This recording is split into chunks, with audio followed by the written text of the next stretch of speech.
Hello everybody, it's Michael Pierce here. This is the 5th time I'm trying this because I keep tripping up on myself. So I'm going to do my best not to do that here. Sorry I'm in my car, sorry it's been so long, sorry there are distracting construction noises in the background, but I'm desperately trying to do this in between slices of my rather busy work schedule right now, because I wanted people to know that I'm not dead. And also, I had some ideas related to typology I wanted to at least talk about, even if they weren't in a more official video. And I wanted to talk about them raw, because I feel like, well, I'll get into that in a bit. I guess it's because I've been working on the book, and a lot, like I've said before, my energies have been going into the book, and it seems like any attempt to try to write a script often just feels like I end up just writing for the book instead. So I'm going to talk a little bit about the book, because I've talked a bit about the book before. Just to reiterate, the book I'm writing is an attempt to summarize my ideas on typology and sort of my neo-Jungian theory of typology, which is what I'm kind of always doing in all of my videos. It's like I'm always trying to put forward the next definitive attempt at a definition of something, and that's how I learn. Is I've got to put forward, I always have to speak as though the definition is approaching something definitive that will work definitively, and because that's what gets me to use all of my intellectual powers, and then it will inevitably fail, and then I can improve upon it. But this is an attempt it's like that. It's me trying to take everything that I've kind of been doing with the channel up to this point. And like I said, don't worry, it's not me saying I'm not going to do the channel anymore when I finish this book, because there will always be new things to learn. But that's kind of what I've been trying to do, is to put it down in writing. And so, like I've said before, I plan for it to be an actually thin book because I'm focused on making things concise, and I don't like fluff. And so it's just me explaining things and doing it clearly in chronological order, or in the proper order, logical order. And I want it to be thin because I like concise books. And I've been working on it it'll probably end up being, I don't know for sure, but it'll probably be under 200 pages or so when I'm finished with it. So that's what I mean by slim. It's more, I'm not doing it for the money. It's more for just to do that, because I feel like I could express my ideas in a book form, and it's just a different way to intake the information. So where I'm at with it now is I've been working for a long while on the last. So, because what I'm going to do is you start with sort of the basic definitions and you work your way up to the 16 types. And then I might have a couple of appendices, which are shorter essays that didn't fit into the rest of the framework, but, and you'll see when I'm finished, or maybe I won't do that, but work my way up to the 16 types. What I've been struggling with for a while is the introduction to the 16 types, because I kept realizing that for me to feel satisfied, I need to develop a clear and consistent theory of what are the function stacks and why do they fall in a certain way? Do they even fall in a certain way? Have I been wrong about that? And so forth. And I'm ultimately still going to the function stack I've always been using. I'm doing my best to either provide explanation or simply say this is what I've observed. If someone else wants to counter that, please do. And maybe I'll change that, but I'm just trying to be honest, but also rigorous with my reasoning as much as I can be. So, but I feel like I've finally gotten to a point with that I feel satisfied, and I can move on to doing the actual types, which I've already done some preliminary work in my new descriptions of the types, but I'm gonna need to expand on it. And so I'm just kind of moving into that, and so it's slowly taking shape as I go along. Trying to think. So yeah, I mean that's where I'm at with the book right now. One of the things that the book has done is its writing in general forces me to think in a bit of a different way and to be harder with my concepts, because I have to put it down into paper, which means I really have to articulate it and make sure it really is consistent. And so it forces me to really examine ideas even more rigorously than I would in my own head. And one of the things that's sort of naturally developed as I've done the book is I've thought more and more about these. Because one of the things you'll notice in the book, and I don't know how people will feel about this, but I kind of have really gone into very much like young mode or something, where I'm like, I just naturally started bringing in concepts from like all these different sources, mythological and so forth, in order to help, that I just found these correlations with what I was describing, and I found to be useful comparisons to draw in order to describe what I'm talking about. There's elements of the systematic nature of the I Ching, not the divinatory stuff, just the fact of like the trigrams and the logic behind it that I found extremely useful in understanding what even I was trying to describe myself. And so things like that, I kind of look at it and I'm like, this is so Jungian.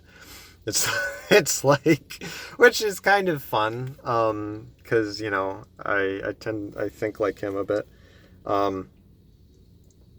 And what that was going to lead into is that one of the things that developed out of this is me kind of discovering that my study of personality has naturally led me to kind of studying these more metaphysical, philosophical conceptions of like the yin and yang. I right now tend to lean towards a dualist view of the universe, I guess you could say, where I think there always has to be two separate but intertwined forces in order for there to be existence at all. I think that's a condition, and that the two forces can be, these two opposites can be described, or have traditionally been described, as yin and yang, and they're related to what we would call the masculine and the feminine. So I'm talking about masculine and feminine because I'm sensitive about this topic, but I'm talking about the masculine and feminine in the abstract, in a philosophical sense. I'm making a metaphysical-ish claim. I'm not making an empirical claim. So I'm not claiming anything about individual men and women, including myself. Even though I think our biology generally imperfectly reflects elements of these things, but is also a mixture of these two forces. But I think you know what I'm trying to say. So I wanted to talk about the masculine and feminine and their relation to typology. I've talked about this a bit before in a couple of my videos before, like when I kind of gave sort of an anthropological theory about the masculine and feminine as they're related to typology, because I related NESI and FETI to the more feminine, but I also related them to civilization, and I'm going to go as far as to relate them to the concept of order and reason themselves, which is not the traditional view, but that's the conclusion I've come to, and I'm going to explain that. But SENI and TEFI I relate to the masculine, which I actually relate to the wilderness.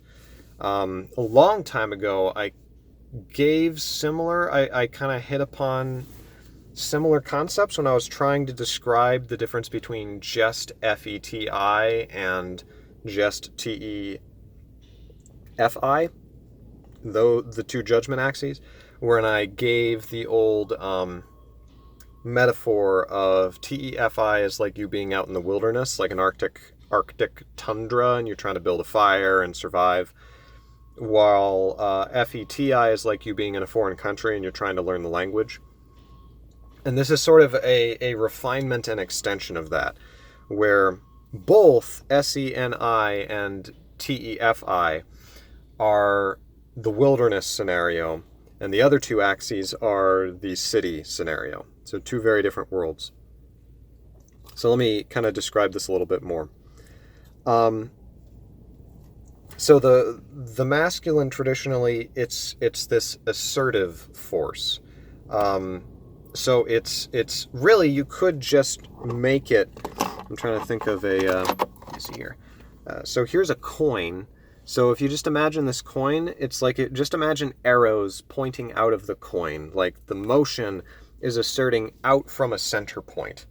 And it's like a star, and you're shining on the rest of the world, and you're illuminating all of the sides of the world as they are facing towards you. So you only see from your perspective.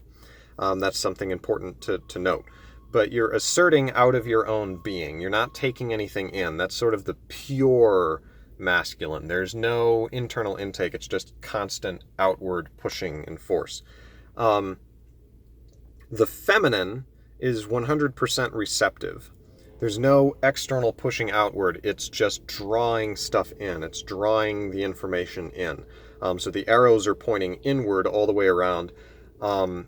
And they're, in some sense, it's weird, because with the masculine, it's like you have a core, but the core is constantly depleting itself in order to assert itself. So it's like the core is there, but it's also getting rid of itself. Whereas with the feminine, there is no core, because there's nothing that's asserting itself or resisting the intake of this material, and yet the intake of the material begins naturally to develop itself. So you see that they're in this cycle. And the cycle can be represented, and it was by Goethe, in his scientific musings and in some of his poetry, where he talks about systole and diastole. And Jung mentions this in the Introduction to Psychological Types, where he talks about Goethe's notion of the heart and the heart pumping, and how the cycle of the heart pumping is of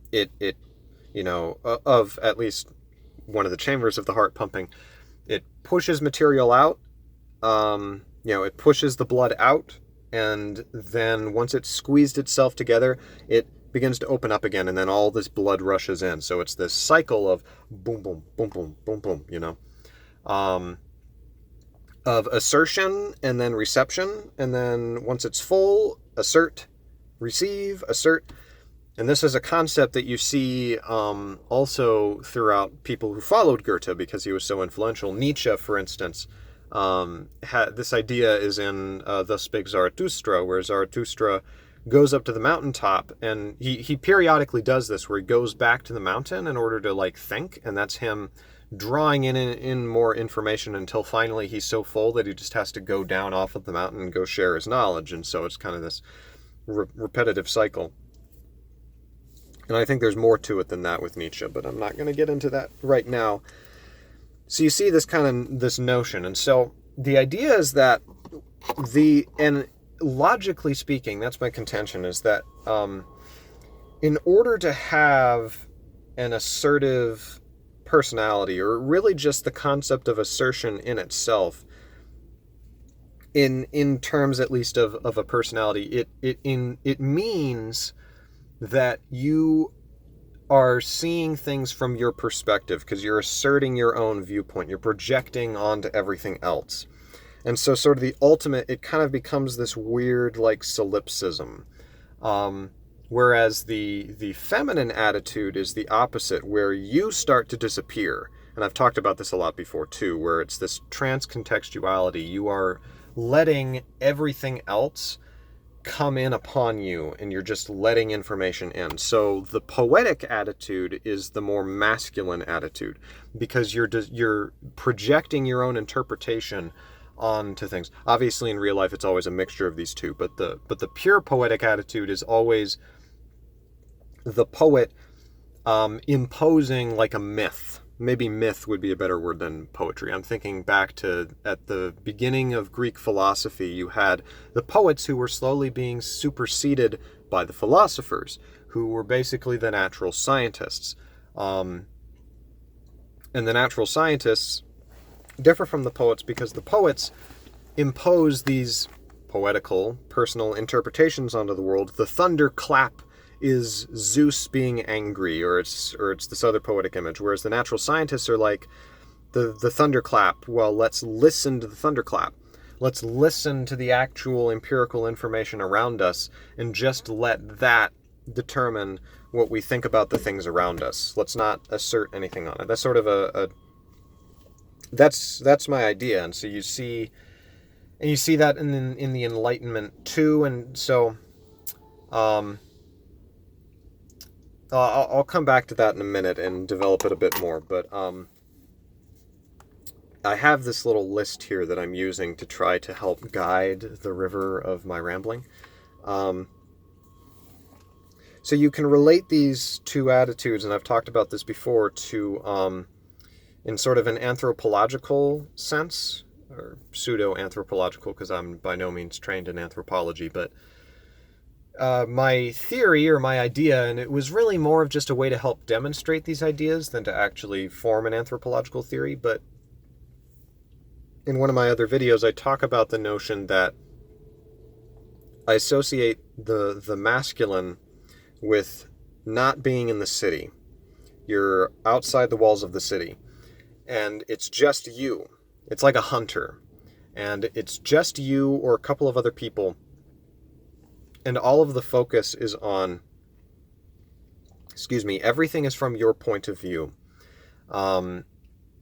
And you're just trying to figure out how to accomplish your goal of finding and killing this animal. And there's also this element of meritocracy that goes with that, that's very important and is central to the notion of masculinity as a concept, is the notion of merit, of earning things, and of you are the one who has earned it. You are a self who, through your own efforts, have successfully slayed this beast and brought it back to the village. And you're the one who that day got the biggest fish or the biggest deer or whatever, and you can compare it to everybody else's deer. So you also get this notion with TEFI and with SENI where everything gets reduced to this one-dimensional ranking system, which is the ranking system of the individual who is using TEFI or whatever. They want to reduce things down to a one-dimensional number line where they can compare them, and they can compare, okay, this is more effective than this. In order to do that, you have to presuppose a goal. You have to presuppose a judgment about what's valuable, which is precisely what the receptive attitude refuses to do.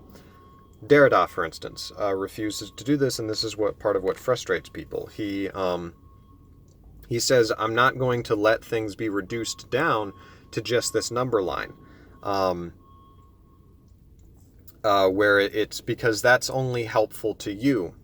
I want to listen to what I want to listen to what everybody else's goal is, and ultimately try to get to a place that transcends any specific person's goals and is just pure theory.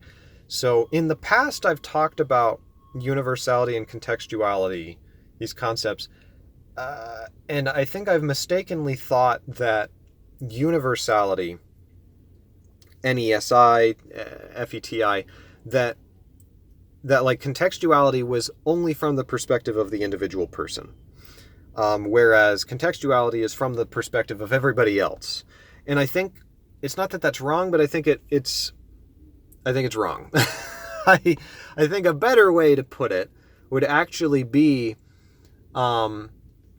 that SE, NI, and TEFI, the contextual axes, are embodied. So it's not just that they see things only from their perspective, but they always see things from a perspective, and they insist on this. So they have the capacity to sort of subjectively they'll understand things by putting themselves into another person's context. But they have to have the context there. So, and really what they're doing when they do that is they're saying, you know, they're trying to project their own context onto the other person. And so they're putting themselves into the other person's head, but they're trying to find the lines that tie back to their own concept so that they can actually understand it.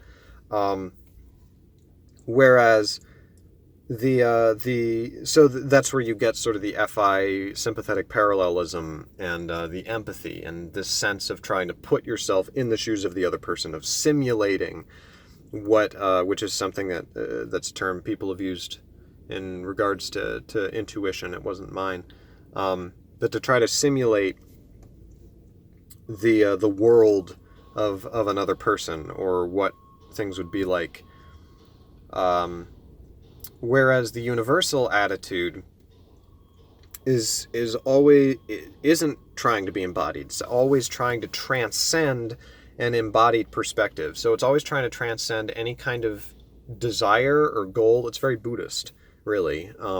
It's trying to transcend any desire or goal or individual contextual thing that would bind you down to this mean reality, and try to be above that, and try to look at everything from the sort of higher perspective. So what you get is the masculine attitude is the hunter, meritorious. You're out in the wilderness. You're taking down the big game. The feminine attitude is in the city, and I know that, by the way, that this, I think I've said this before, but this contradicts the typical attitude towards masculine and feminine. And I'm going to get to that because I think it's very important. The feminine attitude is the city. It's civilization, because civilization has all of these rules, and the rules are developed so that everybody can get along, and nobody steals anybody else's stuff. So when the hunter comes back into the city, they're highly uncivilized, and they often get irritated because they don't see why they should have to obey these abstract rules that are removed from their own personal needs and context. So they get very irritated with all these regulations that are all around them.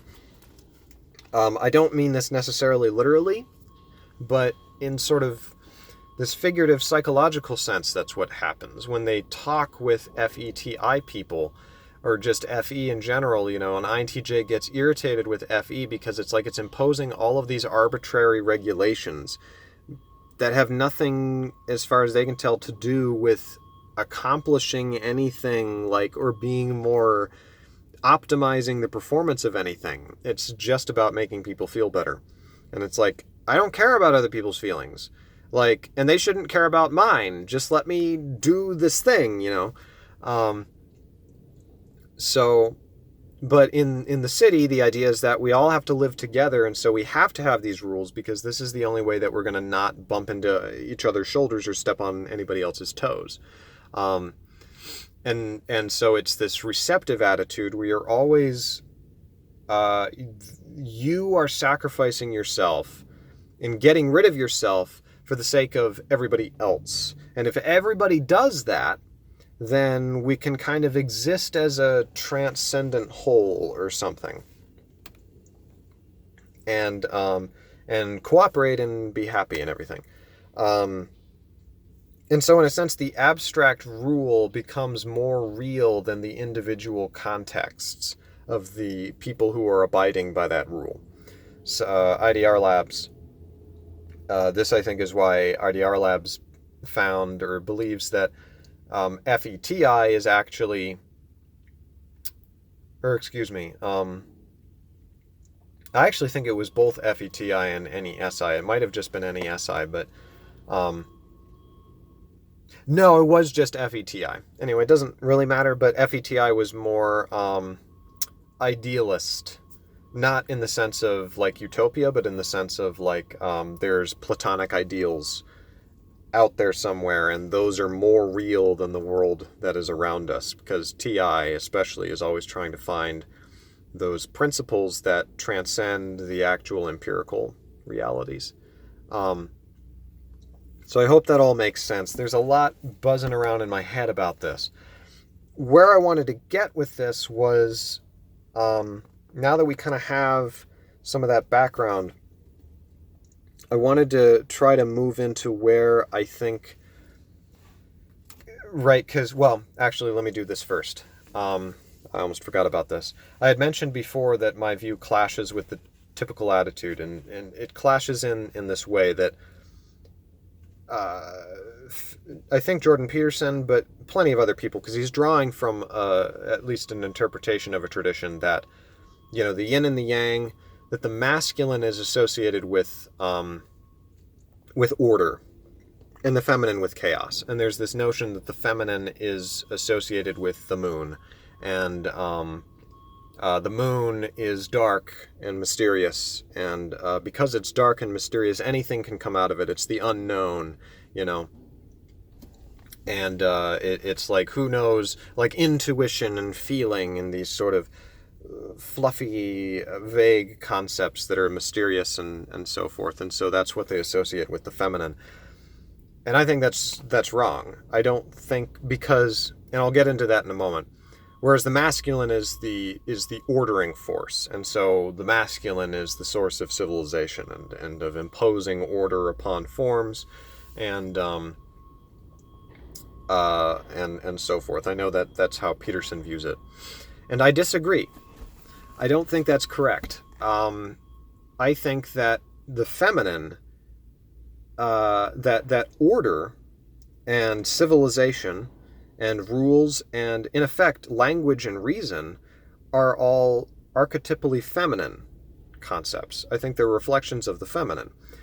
And the reason I think that is because, in my mind, the feminine is the receptive, and that's what all of these things are. Reason, in the way that we usually think of it, actually, I think there's two kind of types of reason. There's the masculine and the feminine forms, but the kind that we usually think of when we think of reason is like logic and stuff, and that's all very feminine in that it's all about trying to get everybody on the same page and to say, we're going to obey these rules, right?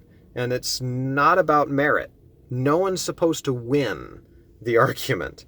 No one's supposed to be pursuing their own goals. We're supposed to be pursuing the abstract goals of the whole community. This sort of a thing. And so we impose these abstract rules, and you get more government regulation, and you get more order, you get more amenities, you get more things, people taking care of you, everybody taking care of each other. You get bureaucracy and all that stuff, and I think that's all archetypally related to the feminine because of its abstraction and its receptivity. It's the masculine that is chaos. The masculine's chaos because the masculine is just from the individual's point of view, and kind of anything goes, because what's guiding you is not these abstract principles that are outside of you that box you in, but your own desires, which then determine what is reasonable to do. But you have to have that internal goal. See, with the feminine, the motivating goal, or the motivating fire, as it were, is it's not internal. It's external. It's found in other people. And so you're always trying to respect these other people and not step on their toes. And so you create these internally held abstract principles that then guide your behavior. Whereas with the masculine, everybody else is essentially just a tool. I mean, that really is what it comes down to with the pure archetypal masculine principles. Everything is a tool for you to accomplish what you desire to do. And the fascinating thing is that doesn't necessarily mean that you dehumanize other people. It just means that you're not regarding them at all as the end all be all. You're trying to get what you want, and you assume that they're trying to get what you want, and so you don't have to generally speaking, the best way to get what you want is to cooperate. And so it's this very Randian kind of mentality. Ayn Rand's, sort of libertarian vision is highly, highly archetypally masculine, right? Because it's all about merit and the individual and so forth. But the masculine is so let me go at it from this perspective. Because the masculine is assertive, I associate it with chaos, because it's certainly not order. I guess really because in my mind, I think really order and reason are highly social things. They're not things that are very useful when there isn't another intellect in the room that you have to reason with. You don't need logic or reason if there aren't other people. The only thing you need is the ability to put things together causatively for your own benefit. You don't need abstract reason until there's another person who you have to respect as an end in and of themselves and not merely as a means. And so, and the same thing goes for just everything that has to do with civilization and cooperation. And so, the masculine doesn't actually impose order. The feminine ultimately does that, or kind of just reifies everything, and order just crops up. And I think you can see this in the mythology. I actually think I am supported by the mythology. I'm thinking specifically of the Garden of Eden, where the natural state is you start with the man, and the man's just amongst all the animals, and the man names all the animals. He's not told the name of the animals. He names all the animals himself, and is just sort of out there in this garden or whatever. And woman is made out of man, which is very interesting. It's, by the way, it's a fascinating paradox, because man comes out of woman through the womb, but in this case, the woman came out of man, so they're always in this dance. And it's the woman who introduces the knowledge of good and evil, right? Anti-Nietzsche, as it were, and says, here's good and evil, and then you leave the garden. And it's the woman who does that, and I think anthropologically you can say that's because it's always like that, insofar as, because what happens is men can produce semen pretty much their entire life, until something finally kind of goes wrong. But there isn't anything in their body that is inherently limited. It's only when something goes wrong that they stop producing the seed. But women have a limited number of eggs, ovum. And that's just a fact. They don't produce more of them. There's a limited number. And once, if for some, once they